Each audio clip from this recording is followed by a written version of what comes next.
नमस्कार, मैं हूं आपके साथ नम्रता।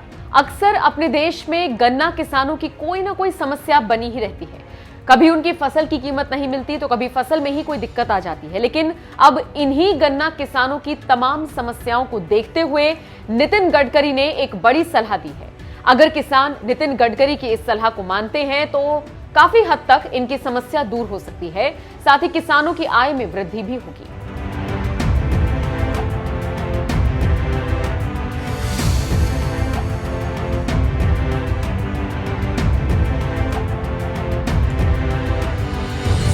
केंद्रीय सड़क परिवहन और राजमार्ग मंत्री नितिन गडकरी ने चीनी मिलों के बदलते समय की वास्तविकताओं और देश की जरूरतों को देखते हुए चीनी को इथेनॉल में बदलने की अपील की है। साथ ही गडकरी ने चीनी और उससे संबंधित उद्योगों के नेताओं को चेतावनी जारी की है और कहा है कि अगर चीनी का उत्पादन अभी की ही तरह आगे बढ़ता रहा तो ये आने वाले समय में उद्योग के लिए हानिकारक होगा। साथ ही उन्होंने कहा, एक देश के रूप में हम चावल, मक्का और चीनी सरप्लस हैं। गडकरी ने कहा कि हमारे भविष्य के लिए चीनी का उत्पादन कम करना और इथेनॉल का उत्पादन बढ़ाना बेहतर है। आगे उन्होंने क्या कुछ कहा, चलिए जानते हैं। कि अगर आप इथेनॉल पर कन्वर्ट नहीं हुए, अगर शुगर बनाते रहोगे तो फिर से एक बार 2 साल के बाद 25 रुपए किलो भाव आएगा और फिर आपकी हालत बहुत खराब हो जाएगी, लॉस मेकिंग हो जाएगा, जो पुराने दिनों में वापस जाओगे। तो शुगर का प्रोडक्शन कम करने के लिए बी हेवी मोलाइसिस में जाना और शुगर के जूस से सायरप बनाकर उसमें भी इथेनॉल की निर्मित करना, ये वायबल अल्टरनेटिव है। अभी मैं बात कर रहा था कि शुगर केन सायरप जो है उससे इथेनॉल बनाने में भी सक्सेसफुली टेक्नोलॉजी हमारे लोगों ने हासिल की है और इसलिए स्वाभाविक रूप से बी हेवी मोलाइसिस और शुगर केन सायरप और शुगर केन जूस से भी इथेनॉल, ये तीनों अल्टरनेटिव हमारे लिए काफ़ी उपयोगी होंगे। पर शुगर बनाने का मोह अगर आप चालू रखोगे और शुगर ही बनाते रहोगे तो इस साल अच्छा चलेगा, पर इसी प्रकार से अगर आपका शुगर प्रोडक्शन का मोह चलता रहेगा तो अगले 2 साल में फिर से एक बार पूरी इंडस्ट्री बहुत कठिनाइयों का सामना कर एक बर्बादी के कगार पर खड़ी होगी। क्योंकि हिंदुस्तान की सबसे बड़ी समस्या यह है कि शुगर सरप्लस, कॉर्न सरप्लस, गेहूँ सरप्लस और राइस सरप्लस। आज हमारे पास इतना राइस पड़ा है कि पूरे वर्ल्ड को हम राइस सप्लाई कर सकते हैं, इतना राइस पड़ा है। आज हमारे कॉर्न इतना पड़ा है, बड़ा प्रोडक्शन हुआ है कि इतना कॉर्न पड़ा हुआ। वीट के बारे में आज भी हमारे पास जितनी रिक्वायरमेंट है उससे 3 गुना ज़्यादा वीट हमारे गोडाउन में पड़ा है। और शुगर केन का प्रोडक्शन हमने कितना ही किसानों को समझाया कि कम लगाओ तो भी कोई सुनने के लिए तैयार नहीं है। और अगर इसमें ज़्यादा कुछ हम लोग मार्गदर्शन करेंगे तो एक बार मैंने प्रधानमंत्री जी को कहा था कि 189 पार्लियामेंट्री कॉन्स्टिट्यूंसी ऐसे है कि जो शुगर केन फार्मर डोमिनेट करते हैं और अगर उनको कीमत नहीं मिलेगी तो सरकार हिल सकती है, इतनी ताकत उसमें है।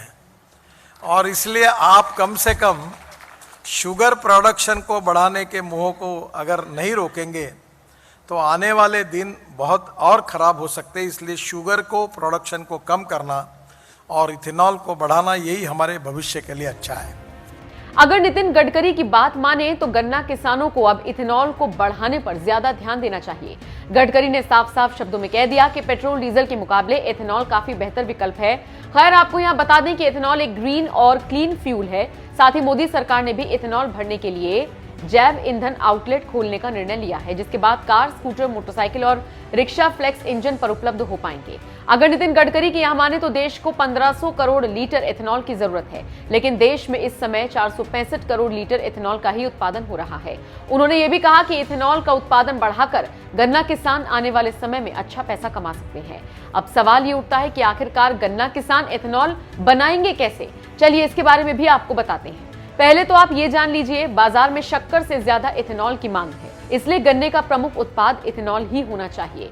देश को शक्कर की जितनी आवश्यकता है उतनी शक्कर बनाकर बचे हुए गन्ने से इथेनॉल बनाया जा सकता है। अगर यहाँ जैव ईंधन किसान संगठन की बात करें तो उनका कहना है कि 1 टन गन्ने से 110 से 120 किलो शक्कर बनता है, जबकि 1 टन गन्ने से 90 लीटर इथेनॉल भी बनाया जा सकता है। इथेनॉल एक तरह का अल्कोहल है जिसे पेट्रोल में मिलाकर गाड़ियों में फ्यूल की तरह इस्तेमाल किया जाता है। इथेनॉल का उत्पादन वैसे तो मुख्य रूप से गन्ने की फसल से ही होता है, लेकिन इस समय इथेनॉल का उत्पादन कई दूसरे फसलों से भी किया जा रहा है। इससे खेती और पर्यावरण दोनों को फायदा होता है। कुल मिलाकर यहाँ कहें तो नितिन गडकरी ने जिस तरह से गन्ना किसानों को इथेनॉल बनाने का गुरु मंत्र दिया है वो काबिले तारीफ है। लेकिन इस पर आप क्या सोचते हैं? अपनी राय कमेंट बॉक्स में हमें जरूर दें। और इसलिए अभी सरकार ने corn, rice, damage food grain, sweet sorghum, bajra, jowar, any food grain इनको भी अलाउ किया है और इसकी भी टेक्नोलॉजी अवेलेबल हुई है। काफ़ी बड़े प्रमाण पर इसका भी रिसर्च हुआ है। तो मेरा आपसे पहले अनुरोध है कि निश्चित रूप से इथेनॉल का प्रोडक्शन बढ़ाइए और शुगर का कम करिए। शुगर का अगर ठीक रहा तो आपको भाव अच्छा मिलेगा और शुगर का प्रोडक्शन होगा तो 34 रुपये 33 रुपये भाव मिलेगा और शुगर सरप्लस किया तो फिर 24 रुपये और 22 रुपये किलो पे शुगर आएगी। तो फिर आप ही समझ लो, आपको समझ में आता है कि गन्ने का भाव कम करना ना आपके लिए संभव है ना हमारे लिए संभव है, तो फिर आपकी हालत क्या होगी। तो मुझे लगता है कि ये बहुत ही सीरियस विषय है और ये भविष्य के लिए आप सब लोगों को इसके लिए सोचना होगा। वैसे राइस, ब्रोकन राइस, ये भी बड़े प्रमाण पर अवेलेबल है और इसलिए ब्रोकन राइस से भी इथेनॉल बन सकता है। उसका जो बाय प्रोडक्ट है उसकी भी अच्छी कीमत है। तो मुझे आपको यही कहना है कि आप निश्चित रूप से आने वाले समय में इसके लिए ज़रूर आप सोचिए, क्योंकि WTO के कारण भी ये जो शुगर एक्सपोर्ट करने के लिए जो सब्सिडी मिलती है वो हमने अभी प्रॉमिस किया है कि दिसंबर 2023 के बाद वो नहीं दे पाएंगे और इसलिए इंटरनेशनल मार्केट में शुगर की प्राइस 23 रुपये 24 रुपये किलो होगी और हमारी 32 से कम जा नहीं सकती। और इस समय अगर सब्सिडी नहीं मिलेगी तो हिंदुस्तान में शुगर का आप क्या करोगे, ये आप ही सोच लो। और इसलिए इस इंडस्ट्री ने अपने माइंड सेटअप को इथेनॉल की प्रोडक्टिविटी बढ़ाने के लिए निश्चित रूप से जाना चाहिए। और आग्रह से मैं कहूँगा कि हर फैक्ट्री ने बी हेवी मोलाइसिस में ही जाना चाहिए। इससे 2-3% शुगर कम हो जाएगी, वो भी आवश्यक है, क्योंकि शुगर प्रोडक्शन को डिस्करेज करने किए बिना हमको शुगर की रिजनेबल प्राइस नहीं मिल पाएगी। और इसलिए निश्चित रूप से BAV मोलाइसिस में जाना ये भी हमारे लिए आवश्यक है, क्योंकि BAV मोलाइसिस का टोटल 245 करोड़ लीटर हमने उसके लिए रिजर्व किया था भारत सरकार ने। केवल 55 करोड़ लीटर, ओनली 22% सप्लाई हुआ है।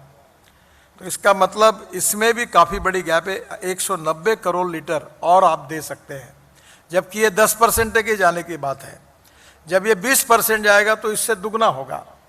तो स्वाभाविक रूप से ये सेफ वे है जिससे शुगर फैक्ट्री भी बच सकती है और इथेनॉल के कारण हमारा इकोनॉमिक्स भी ठीक होगा।